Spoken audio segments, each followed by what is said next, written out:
So my name is Shay Henderson. I work with Nature United and the Youth on the Land Opportunities Community Network as a coordinator alongside Zara.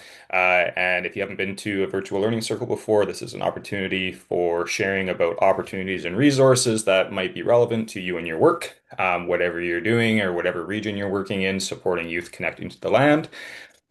So we're joined today by Experiences Canada, which that's Darren, if you can wave so that they know there we go. Perfect. Um, so we've been chatting with Experiences Canada over the last few months about some pretty cool opportunities that we thought folks in our network would potentially find relevant to their work. So I want to take a few moments to introduce them, and then of course, Darren, you might want to introduce yourself a bit more. So Experiences Canada has been supporting youth exchanges across the country for decades. And kind of, if you scan their website, a core belief along what they do is that connecting young folks across geographies and cultures and language and backgrounds really does a lot to strengthen identity and leadership and many other pieces that create strong youth advocates for the future. What stands out for me in their model is the roots or the grounding and reciprocity for those exchanges, two communities coming together, shared learning, collaboration, moving forward with really strong relationships. And so, for those on this call who might be involved in or support land-based programs, as Darren and folks on his team might be presenting today, I just encourage you to think about how this might apply to the land-based work and the support you're offering to youth in your local communities and territories. I think there could be a lot of cool connections, and I'm really excited to hear what Darren and his team have to share. They'll share, and then there'll be a little bit of time for questions afterwards. And then, of course, don't feel like you have to have all your questions answered today, or that you have to actually have your questions today. We'll make sure there's lines of communication after the fact as well. So, without further ado, I will pass it to you, Darren. I believe you should have sharing capabilities if you need to. But let me know if you don't. Okay, great. Yeah, Shane, you spoke perfectly about our program. Like, I could just probably just exit the call now because you covered it all for us. Yeah, so my name is Darren. I am the senior program manager here at Experiences Canada. I've been here for about 2.5 years. And like Shane mentioned, a big part of our program is we do reciprocal exchanges for youth age 12 to 17. So we send anywhere from 1,800 to 2,000 plus kids or youth on reciprocal exchanges all across the country. So what we're going to do today is we have a little presentation that my colleague Kellen, who's on the call, is going to kind of take over um, once I stop talking. And they're going to run through, we have like a little video presentation that we're going to share with you that will tell a little bit more about who Experiences Canada are, what we do for our programs, and what opportunities could be available for you. Again, if you see something on the call and feel like, oh, if your organization might not be the right fit, you might have other ideas, we're always open to new and great and exciting opportunities for youth. So always open to having conversations.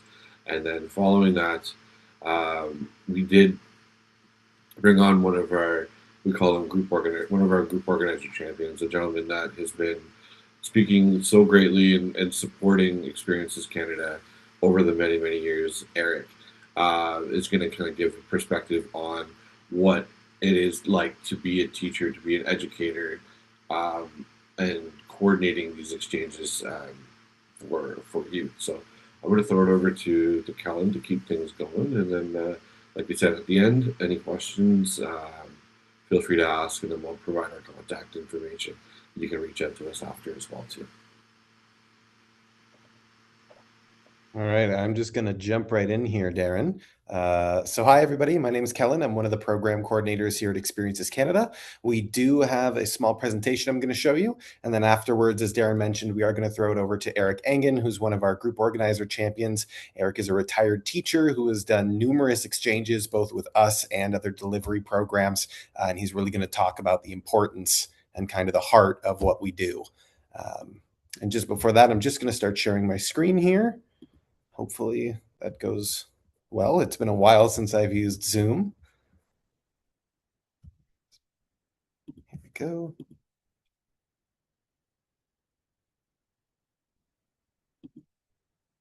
Just want to make sure everyone can see my screen. Darren, I can see you right now, so maybe you can give me a thumbs up that the screen sharing is working. Perfect. And we will go ahead and hit play, and I really hope that you'll be able to hear it. Over the next few minutes, we will take you on a journey that highlights the exchange experiences and adventures we've been able to support across Canada. Since 1936, we have changed the lives of youth from coast to coast to coast by providing exchange opportunities with free travel, thanks to the support of the Government of Canada. These opportunities allow youth to see, learn, and experience many incredible sights and activities together. The travel funding we provide enables participants to visit and explore regions of Canada they might have never had the chance to see, all while learning and having fun doing it. Exchanges are open to youth aged 12 to 17 in groups of 10 to 60. These experiences are truly life-changing. Participants get excited to take part in exchanges because they get to learn about our country, its people and places, while improving second language skills, building confidence, establishing lifelong friendships, and so much more. The following video really speaks of what our youth exchanges do and the difference they make for everyone involved.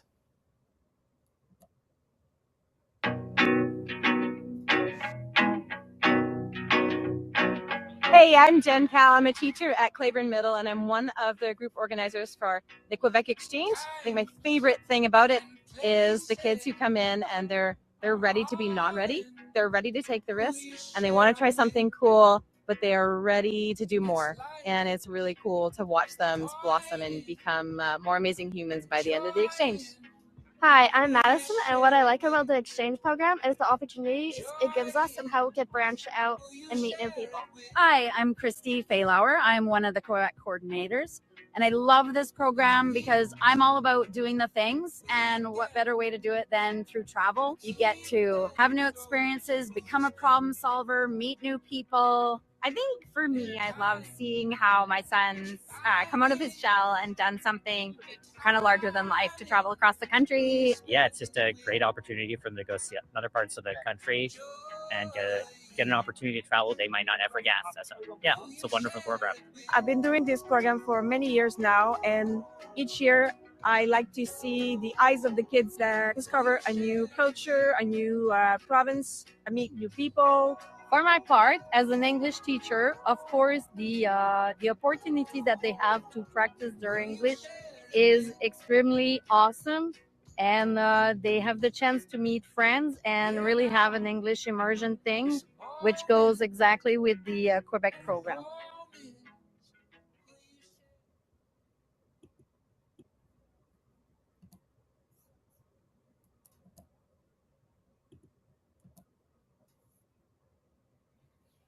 Having started as a bilingual exchange program, we continue to have significant interest in our language exchanges, highlighting the value of learning and getting real-life experiences in both of Canada's official languages.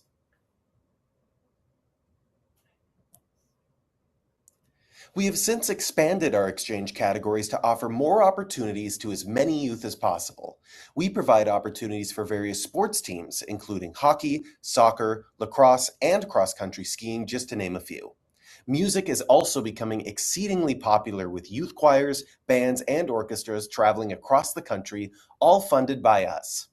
Our exchanges also help give youth a better sense of what it means to be Canadian, with travel between provinces and territories far and wide all possible, and all exchanges requiring at least 30% of Canadian heritage content. In the spirit of truth and reconciliation, we are proud to see an ever-increasing number of exchanges involving First Nations, Métis, and Inuit youth, who can exchange within the same culture or with others. Participants find these exchanges incredibly transformative, as they are introduced to people, places, and things they may have never imagined. Visiting North, South, East, and West, the learning in these exchanges has a profound effect on all involved.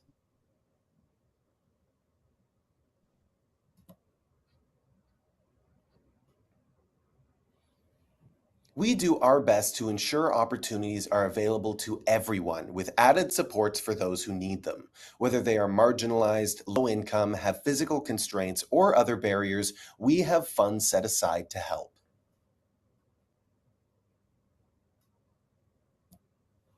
Planning ahead is key to a successful exchange. We suggest you apply a minimum of 2 months before your desired travel dates. This gives you time to plan, prepare your youth, and provide us with the required documents. Our exchange team is always here to offer support, provide timelines, and help keep you on track. There are 6 simple steps across your exchange journey. You start with the online application process. We pair you with another exchange group. Then your exchange will become confirmed, reserved, and finally, it's official. The fun happens when you get to travel and meet your exchange twins. Shortly after your exchange, we'll ask you to complete surveys and provide post-exchange activities. You will need to make sure you have the necessary stamps of approval, know what type of exchange you are looking for, have basic information about your group, and a rough idea of your preferred travel months.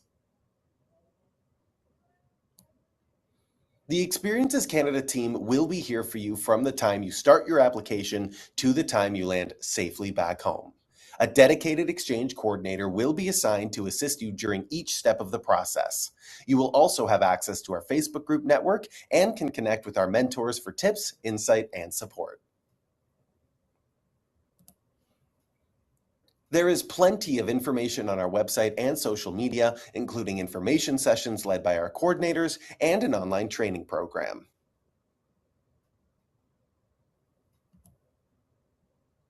Here are some of our frequently asked questions for your review. The full list is available on our website.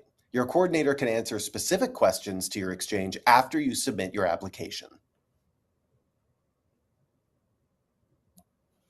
You can always reach out to speak with a member of our team via the email or phone number provided. We look forward to getting to know you and helping give Canadian youth the experience of a lifetime. Right, and with the presentation over, I'm just going to hand it over to Eric, who's going to say a few words about the program. Eric, I'll throw it over to you.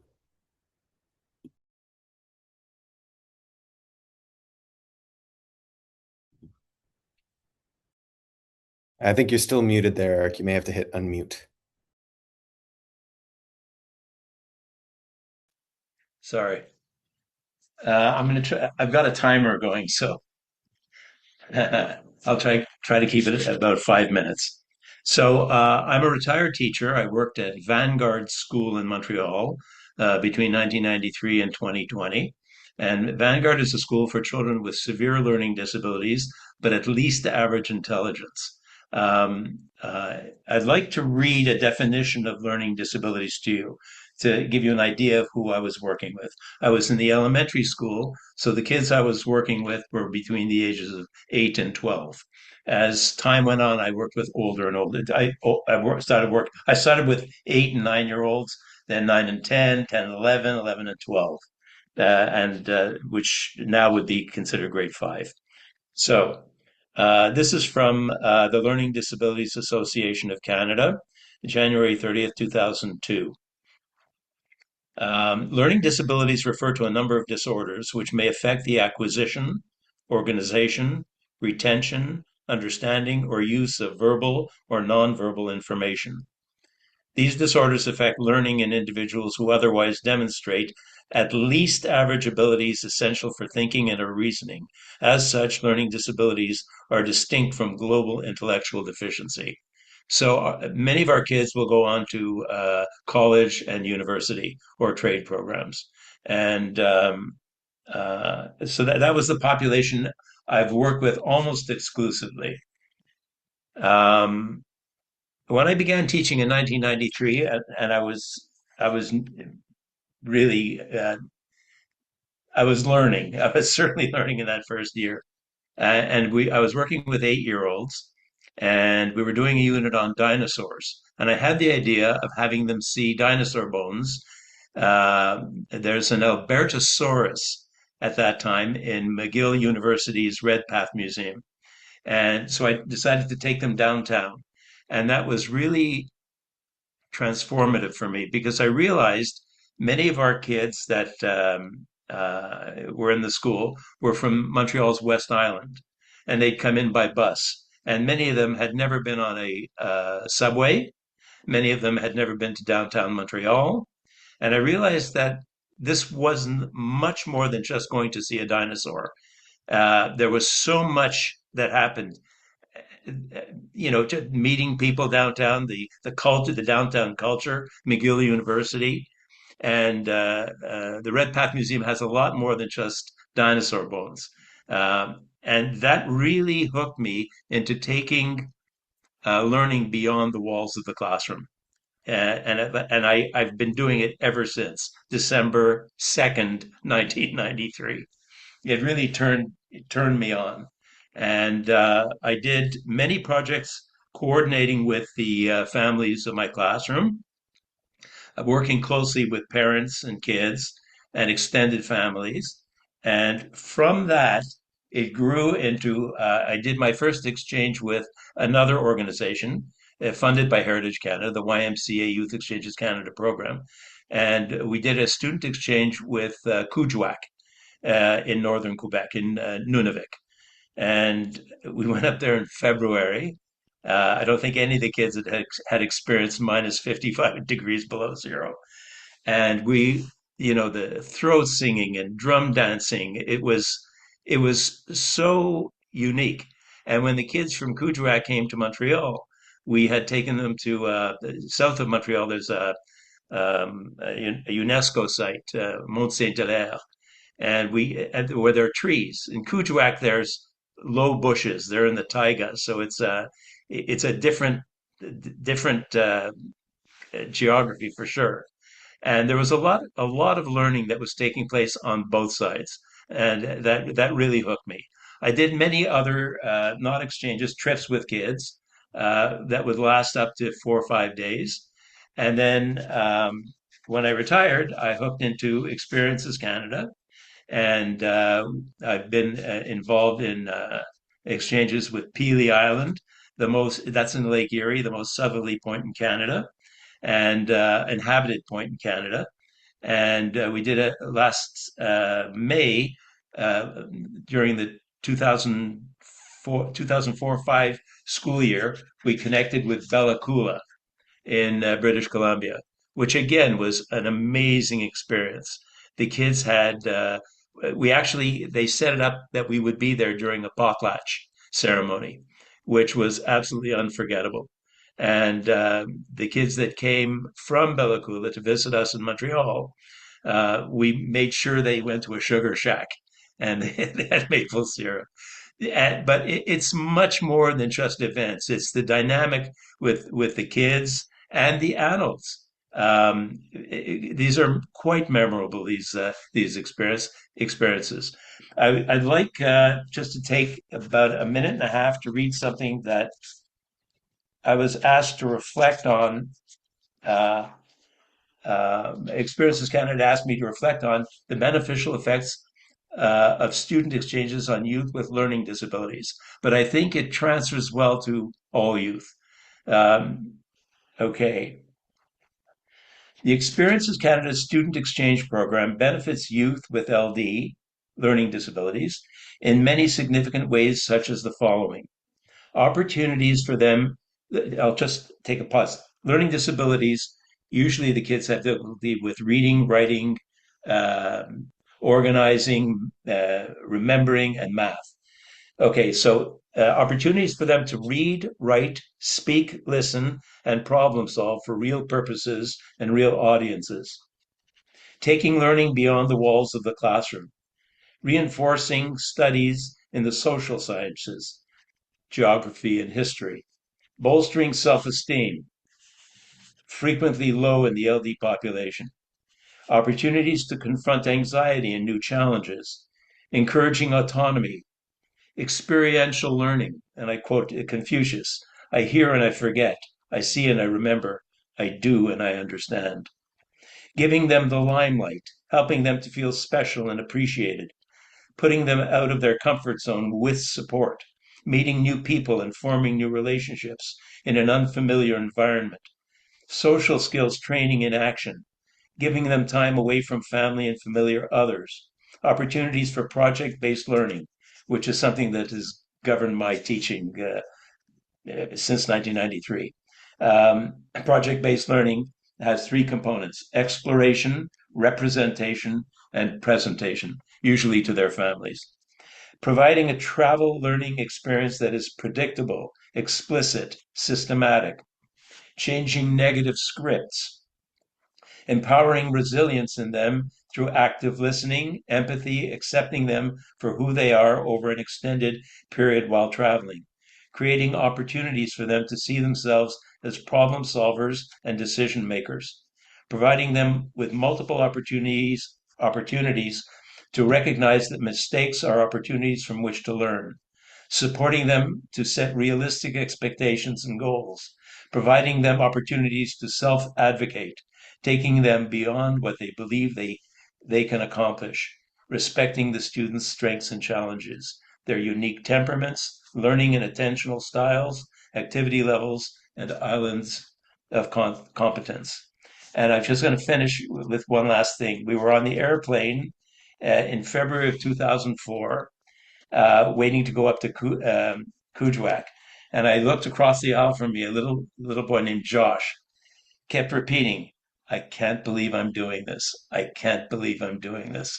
I can't believe I'm doing this. Um, my traveling with kids and working with youngsters involved in taking learning beyond the walls of the classroom has been such a richness for me over the years. And I highly recommend it to anyone. Thank you. Thank you so much for that, Eric. We really appreciate it. So we're going to open up the floor now. Darren and I are here for anyone who has questions. You can also put them in the chat, and we will do our best to get to them all.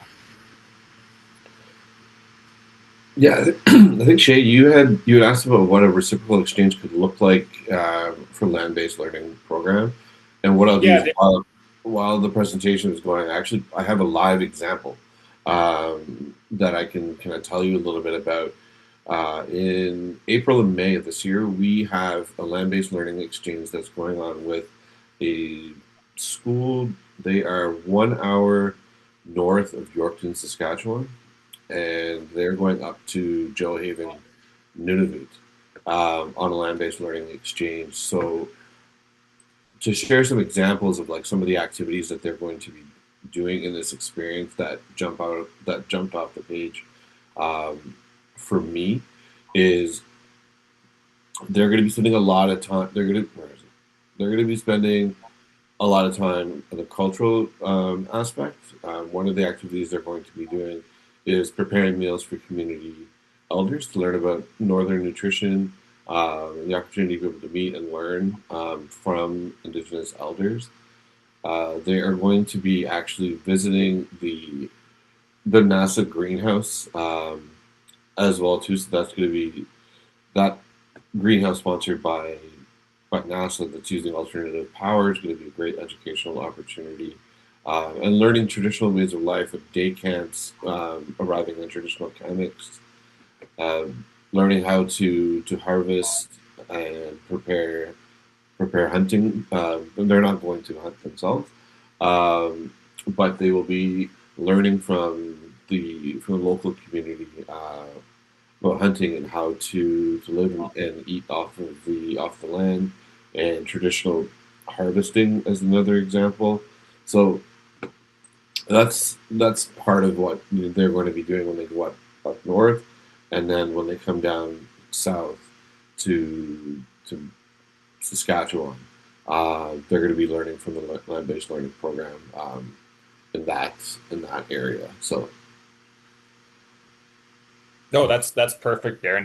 That kind of gives some good context too around the possibilities. Like a lot of the folks that are in the network are working with youth around concepts of stewardship and harvesting sustainably and practices that align with Indigenous ways of knowing, doing, and being. And so ensuring that is kind of central and supported in the work that you're doing is really encouraging, because knowing that the work that the folks in the network are doing fits in with what you're supporting is great to know. Zara, I don't know if Monique's gonna share or not. Looks like Tara has a question too, maybe. Oh, I didn't see that one. Yeah, Sorry. fair All right, question. sorry, Oh, I'm not sorry. saying Oh, it's a names. hand. I was looking in the chat. I wasn't looking at the hand. Sorry. No Go ahead, worries. Tara. Um, I'm a Students Commission, and we do tomorrow we take off. We're going to have 120 youth from every province and territory joining us for a week in Toronto, and we do another one in October, which is more multicultural in focus, 60% Indigenous youth, 40% non-Indig. But we're at a YMCA camp. So we recently just did something different where we had our own mini exchange in Saskatchewan. And we had youth from Alberta, New Brunswick, and Ontario join us. And we stayed on a Francophone ranch with a cuddle barn. We hosted supper for these girls from Afghanistan. We visited a multicultural center. We went to the Ukrainian Museum. We did a whole bunch of interactive uh, pieces that combined some land-based activities and cultural activities, which was a huge hit. The thing that where I don't think we always meet the criteria for Experiences Canada is that we have a lot of youth that are above 17. And we know, like, I'm in a community that's 50% Indigenous, and our graduation rates usually takes on average 4.5 years to get through high school. So we have kids who are in high school till they're about 19. And we have youth post COVID that are a little bit more shy to join activities. So we're actually seeing the age of interaction with some of our programming become older, which means that we don't really qualify for some of these things that are geared towards 12 to 17. And I'm wondering, is there a workaround on that? Is there any wiggle room on that? And if not, kind of some of the reasons why that might be a limiting factor. I could take that if you want me to, Darren. Sure. So, one of the options that we provide groups who have youth over the age of 17 is they can participate as a chaperone. So, if they are, let's say, 18, 19 years old, you can include them and they can be subsidized through our funding if they are included as kind of a chaperone to the group. Now, does being a chaperone mean that they can't still participate in group activities or anything like that with the other youth? No, it's just a way for us to kind of work around the barrier of older youth. There would be the requirement for anyone over the age of 17 who's participating to get a criminal record check, just because that's something that the program requires, that Heritage requires of us to ask. But as long as they have that, they can participate as a chaperone, or we do allow youth to participate as what we call an unsubsidized youth. And what that is you can participate with the group, you can travel with them, you can be in the exchange, but we wouldn't be able to fund them if they're over the age of 17 and they're not considered a chaperone. Okay, that's awesome, because the kids, like, the feedback on a more immersive small group adventure, it spoke to them in ways that going to, like, Toronto, when we go, it's a lot of discussion based activities, not as much interaction, not getting to, like, meet people where they're at and see different service providers and be able to participate and engage. So from the feedback I got from the youth, they're like, we need to do this again and we need to do it in more locations. And so I would love to see if there's a possibility to do that within Exchanges Canada. We'd be down. Yeah, we'd be more than happy to have that conversation. I think expand on Colin's point too is we can, depending on the size of your group, if you have youth that are over the age, like outside that 12 to 17, we can make an exception for like 10% of the group over the age of 17, as an exception outside the opportunity that Kellen was talking about to have them as chaperones. So that's another way that we could always look at it. And we want to have opportunity for as many youth as possible. And so we're always open to having those conversations, and seeing what we can definitely do to make this happen. I'll just say it out loud too, so it's not in case people didn't read the chat. Dodie, not Shay, did ask about finding if a community is allowed to work with or find their own twin community, and Callan answered absolutely. Um, and that's great to hear because lots of communities will have their own connections. A huge barrier is often like getting to those communities. And like Jody and I can speak to northern Manitoba, and like the cost of traveling between locations can sometimes be in the thousands of dollars, which is, I'd say, tens of thousands of dollars, which is a big limiting factor. When at the heart of it, there's some really good programming at each community's disposal to share with their respective community or their respective twin community. But no, good question, Dodie.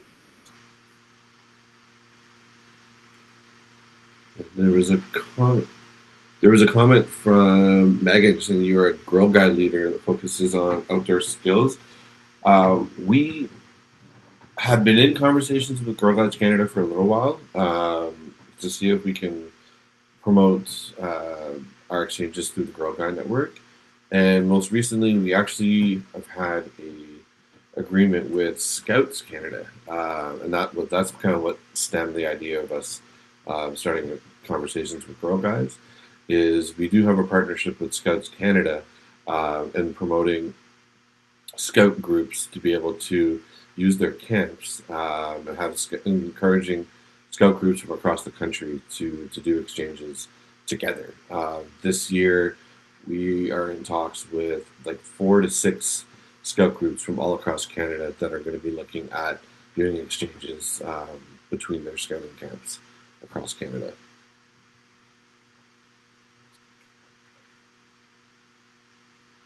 That's awesome. Sorry. Yeah, this is Monique calling in. Just not feeling that great today, guys. So the camera's off. It's not very pretty over here.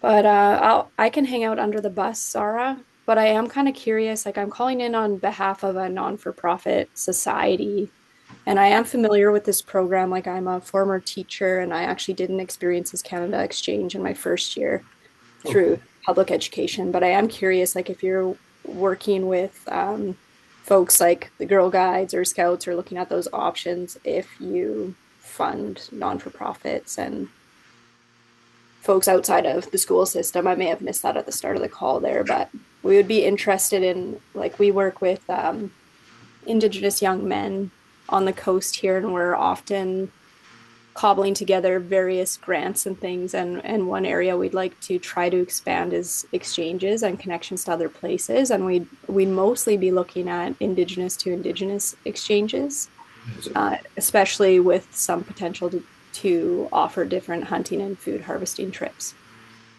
And we have done that in the past with Roots Exchange. So the rule for us is essentially the group, like what the group is, whether it's a school group, a community group, a sports group, isn't the deciding factor for us. All that really matters is that there's what we call a governing body. So it can't be like a parent comes to us and just says, hey, I have 5 kids I know who want to go on an exchange. There has to be someone who actually signs off on and approves the exchange. So most schools are able to do it solely because there's, like a principal, a superintendent, stuff like that. So as long as your community group has what we call a governing body, aka someone is signing off and taking kind of the liability side of things for the exchange, we can work with you. Thanks, Kellen. That's great to know. We are becoming a lot more formal, so we have all those things, which is really neat.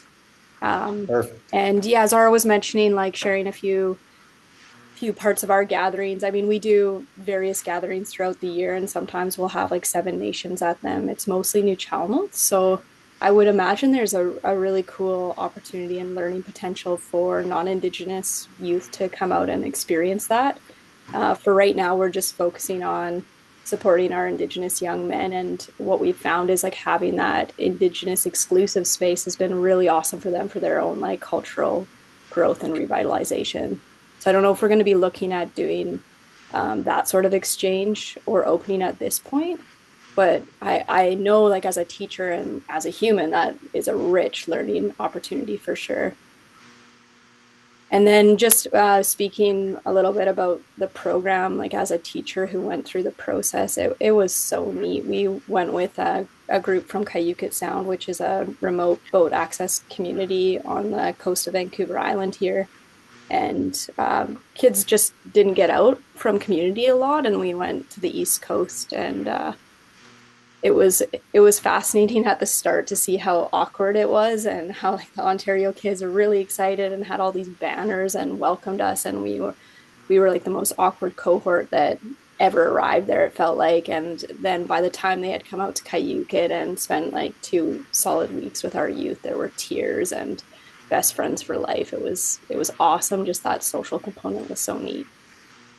So really like what you folks are doing. Thanks for the opportunities. Appreciate it. Are you with Cayucit? Pardon me? Are you out in BC? Like whereabouts? I'm in Tofino, actually, in Tloquit territory, which is also New Chalmouth, but I spent about 4 years working up in Cayucit Sound. Okay. Because I looked you up. You've done. I can see. Yeah, you have a profile with us. So yeah, we've seen it. We've seen the work that you've done, which is incredible. We would be happy to continue the conversation with you or with anybody. Yeah, I'm sure those folks would be interested. Some older students wrangled us as first year teachers into signing up. It was a lot of work, but it was worthwhile. That's amazing. Yeah, we're super excited to work with more community groups and Indigenous groups. Like we've been around for 90 years, and it's been a school-based exchange program, but we want to be able to offer it to more. There's so many more opportunities out there with community-based organizations and Indigenous organizations that we want to get behind and we want to be able to help. And I could spend all day, every day, looking for groups across the country. So it's great to be able to have the opportunity to come on the screen and share what we do, and hopefully we'll be able to put some exchanges together.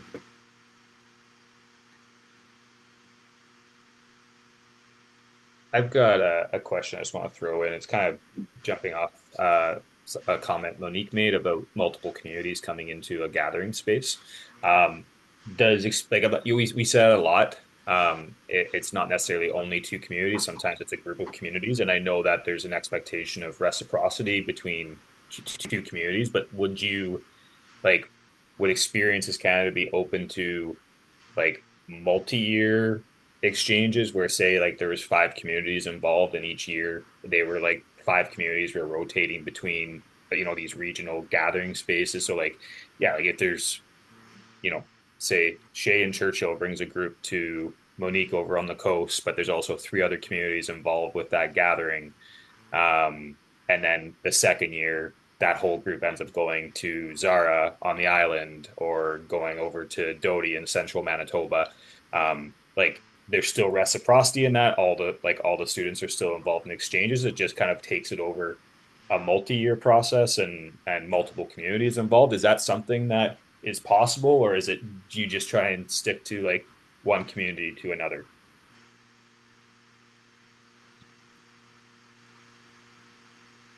I can answer that. So as long as we stick to the reciprocal aspect of it, right? So like if this is a community in Winnipeg or in Manitoba, they have one group, and say 3 communities in BC get together and they all want to go out to Manitoba. As long as somebody within like our funding year goes out to BC, that works. That would work for us. The one thing to keep in mind, if you have multiple youth from multiple communities, is the way that the travel funding works is the flight is from would be from one central location, right? So, if it's going from BC and there's some youth in, say, in Victoria, and then there's some youth in Vancouver, the youth in Victoria would have to make their way to Vancouver to be able to join the group flight. And it's the same thing. We also will fund the airport transportation, which is a big piece, especially for some smaller remote communities, is we will fund the airport transfer from your exchange community to the airport. But the way the funding works is it's one transfer. So you kind of have it's possible, but it would be a little bit of internal coordination on the group side to sort out like, okay, where are we gonna have the Experiences Canada shuttle essentially pick everybody up to bring them to the airport, and what's the best airport for everybody to travel to and from.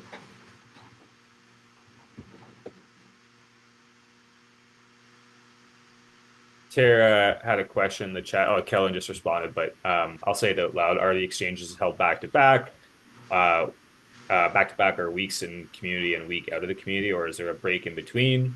And when in the calendar year do those exchanges happen? And that's fully up to the groups. You can choose to do back to back visits or select ideal hosting and traveling times and work them out together. And exchanges can take places year round. I think there was some like recommended time frames that you guys had on your presentation and on your exchanges website, which I linked in the chat. But great to know that there's some flexibility in that too, Kellen. Thank you.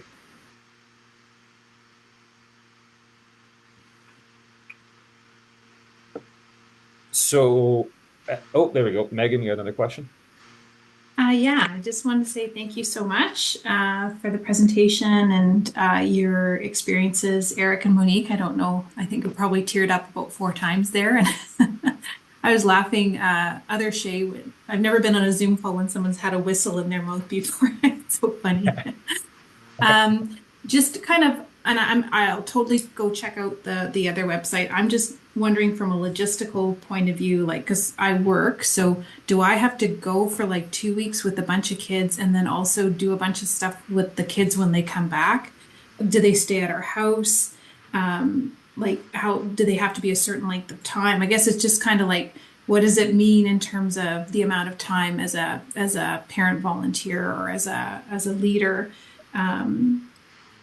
Would we have to organize all these different activities that we take them on, and then what's the average cost? I guess it depends on what we're doing. So it's the idea, the seed is planted, and now I'm immediately going to like the details, you know.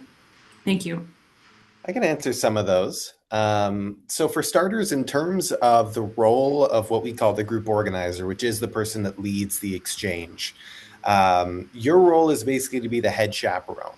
So you are planning everything, and you're also working with people like parents. You're working with your fellow chaperones to pull off the exchange. And it's very important to know that it is a team effort, right? Like the group organizer's biggest role is basically working between us at Experiences Canada and the rest of your group. Divvying up the work, making sure that, you know, families are as engaged as possible with planning and executing the exchange. All that is something that you would kind of lead, and they would support you as kind of the person running the exchange. In terms of going on the exchange and travel, we do prefer that group organizers go on the exchange. We do sometimes have situations where they're unable to, or where we have to substitute the chaperone, so it can be worked on to an extent. And then in terms of the cost of things, to your point, it does depend on what you do. We support groups fundraising as much as possible, and then kind of basing what they are able to do during the exchange on what they fundraise. We do have what we call our special measures funding, which was briefly touched on in the video, which is trying to help reduce barriers for youth. So whether it's, you know, the costs associated, or whether it's other things that the group would need support on, like having one-to-one care for a youth maybe who has special needs, or getting a sign language interpreter for maybe a youth to be able to come along who has hearing issues. That is also an option for groups. We do offer kind of more support in how to make a budget and things like that, but all of the activities you do, you plan for when you're hosting. So it's less about planning what you do when you go somewhere, and more about planning how you're going to host the people that we pair you with. Does that kind of help answer those questions? I know it's a bit of a high level answer there. Yes, thank you. That's very helpful. And it also makes me think of the suggestion or the idea. I can't remember if it was Tara or Monique that mentioned it. I know that the importance of the Indigenous only in specific spaces is really cool, but the idea of having a non-Indigenous and an Indigenous kind of group element to the work and exchange, that would be, because we could organize stuff. I'm based in Brentwood Bay, just north of Victoria. We could do things with Sartlip and Sayut or Pauquachin or the New Chalneth communities, for example, and we could do a little bit of both the kind of cross country and Indigenous, non-Indigenous. That would be really cool. Thank you. Yeah, exactly. No worries. I did see a question in the chat from Zara. Curious about what kind of reporting you ask for from those participating in exchanges. Zara, if I could invite you to kind of explain what you mean by reporting, just to make sure I'm giving you the right answer. Just wondering, like, kind of what you ask for from groups. Like, do you ask for, like, you know, youth to do a survey or something to, like, show what the impact of the exchange was on them? Or do you ask, like, the person who's kind of coordinating or hosting to, like, fill out a form for you about how many youth participated? Or kind of, like, what types of story sharing or kind of reporting do you do? I'll give you a break, color, and I'll answer this one. So because we are a Canadian, the program is funded by Canadian Heritage. So at the end of the exchange, we send out on behalf of Canadian Heritage a survey to the youth, to the chaperones and group organizers, and to the parents. We're in the process of revamping our own kind of internal survey as well too, to survey the youth and kind of explore and learn a little bit about the impact the program had for them. Each group in the earlier on stages of the exchange, they will submit like an exchange learning plan. The group organizers will submit an exchange learning plan to share what your goals are for learning on the exchange. What are your youth hoping to achieve and learn during the exchange, and talk a little bit about how you're hoping to achieve that, both before the exchange, during, and after. Because there's those three kind of pieces are really important, because especially when you're going to be bringing youth into a new community, their perspective before and their perspective after more than likely is going to be very different. And that's an exciting part that we like to learn about. And there is a whole onboarding process as well too, for the parents and the guardians as well. So there's waivers, there's codes of conduct, and because they're traveling on airplanes, you have to collect all their passenger details, names, birthdays, medical, dietary requirements, and all that as well too. Cool. Thank you.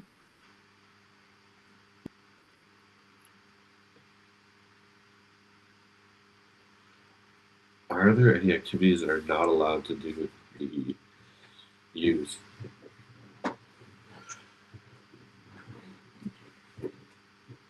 For the most part, it's pretty open in terms of what the youth are able to do. The one piece that we would flag would be, we do have a pretty strict gun policies. We wouldn't be able to have any of the youth firing guns, like if they're going to go hunting, as an example. That's just a safety and a liability, more of a liability piece on our organization. That would probably be the biggest limitation in terms of activity during the exchange.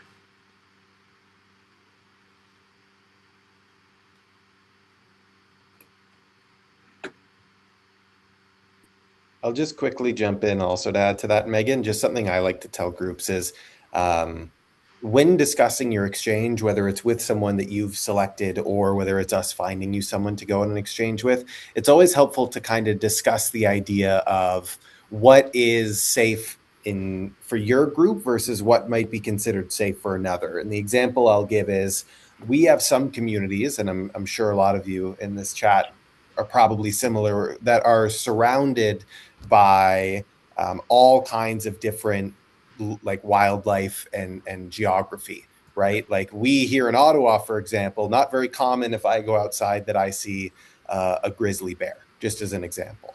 Whereas in some of our exchange areas that we've done trips with, there are areas where there might be a grizzly bear, where there might be other forms of wildlife. So does that mean that we're going to tell a group, hey, you can't go on a nature walk because there's grizzly bears nearby? No, but it's nice for groups to kind of have that discussion of what do we consider something that's safe and what is something that maybe our twin group might see a little differently than we do. So not to say that we wouldn't allow nature walks or anything like that, just an example.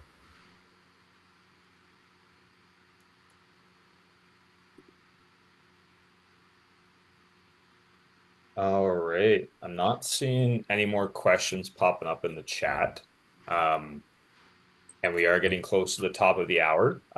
So what I would say, like, there's the link to the exchange website on the in the chat, and this video will be shared out in the next newsletter and on the YOLO website. So lots of chances to go back and review some of these things. And of course, Kellen and Darren offered themselves up to be contacted directly. They just thanks Darren for dropping that into the chat. So they take down their emails so you can reach out directly. Lots of really informative questions and answers, and the presentation was great, guys. I guess anything to finish us off from Darren, Kellen, or Eric? Yeah, like I can jump real quick. Just, you go thank for you. Yeah, thank you for joining for listening in with us today. And if anybody has any questions, don't hesitate to reach out to us, and we're happy to have another call with you, where we can talk over email or phone, whichever works best for you. And we look forward to working with this organization and seeing what we can put together. This sounds like a really great and amazing opportunity that we can work on. Awesome. Kellen or Eric, anything you wanted to say, or did Darren sum it up for you? Darren said it pretty well, but thank you all for listening. Yeah, thank you. It was, thank you for the opportunity for me to share some of my feelings. Appreciate everything that you all shared, and thanks to everyone for asking the questions as well. Really appreciate these types of spaces because they get some thoughts out that I didn't think about myself. So look out for our next VLC scheduled for March. In the newsletters should be coming out next week. And we will hopefully be joined by the First Nations Education Council, who will be sharing about their teacher training program and its connections to land-based pedagogy. So lots of good information to come. Anyways, we will hopefully see you next time. Enjoy the rest of your week, wherever you're at. And I'm excited to see what exchanges come on the horizon. So thank you so much. Take care.